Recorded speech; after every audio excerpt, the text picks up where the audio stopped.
بسم اللہ الرحمن الرحیم۔ آج ہمارا حج تربیتی پروگرام کا سبق نمبر 25 ہے، اور سبق نمبر 25 کا موضوع ہے قبولیت دعا کے مقامات۔ یاد رکھیں کہ آپ جس جگہ پر جا رہے ہیں مسجد حرام میں، وہاں پر بہت ساری جگہیں ایسی ہیں جہاں پر حضور پاک صلی اللہ علیہ وسلم سے قرآن و احادیث کی روشنی میں بہت سارے مقامات ایسے ہیں جن کے بارے میں فرمایا وہاں دعا قبول ہوتی ہے، تو اس لیے ان تمام جگہوں پر ہمیں دعاؤں کا اہتمام کرنا چاہیے۔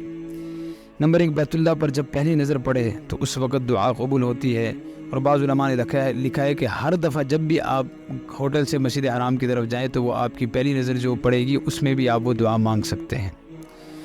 نمبر 2، ملتزم کے پاس، یعنی بیت اللہ کے دروازے اور حجر اسود کے درمیان والی دیوار۔ نمبر 3، بیت اللہ شریف کے اندر۔ چوتھا مقام حتیم کے اندر میزاب رحمت کے نیچے، یعنی کہ وہ جو پرنالہ لگا ہوا ہے بیت اللہ کی چھت کا، اس پرنالے کے نیچے۔ مقام نمبر 5، مقام ابراہیم کے پاس۔ مقام نمبر 6، طواف کے دوران پورے مطاف میں۔ مقام نمبر 7، مستجار یعنی باب مسدود کے پاس۔ باب مسدود بیت اللہ کے دروازے کے بالکل بالمقابل رکن یمانی کے پاس بند دروازہ ہے، یہاں دروازے کا نشان بھی بنا ہوا ہے۔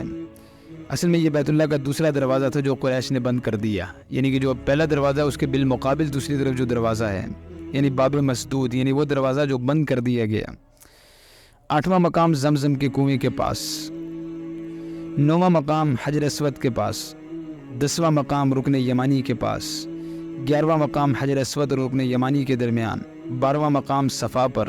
13واں مقام مروہ پر۔ 14واں مقام سعی کے دوران سعی کی جگہ پر۔ 15واں مقام عرفات میں۔ 16واں مقام مینا میں قیام کے دوران۔ 17واں مقام مزدلفہ میں وقوف مزدلفہ کے دوران، یعنی کہ یہ حج کے دوران ہے، عمرے کے دوران اگر کوئی آدمی وہاں زیارات کے لیے گیا اس وقت وہاں پر یہ افضل مقامات میں شمار نہیں ہوگا۔ 18واں مقام جمرات کے پاس، اور جمرات سے مراد تینوں جمرہ اولا، جمرہ وسطیٰ اور جمرہ عقبہ مراد ہیں، اور جمرہ اولا اور جمرہ وسطیٰ ان دونوں کے بعد دعا مانگنا ضروری ہے، جمرہ عقبہ کے بعد دعا کے لیے ٹھہرنا یہ درست نہیں ہے۔ اور 19واں مقام غار ثور پر جا کر دعا مانگنا، اور 20واں مقام غار حرا پر جا کر دعا مانگنا۔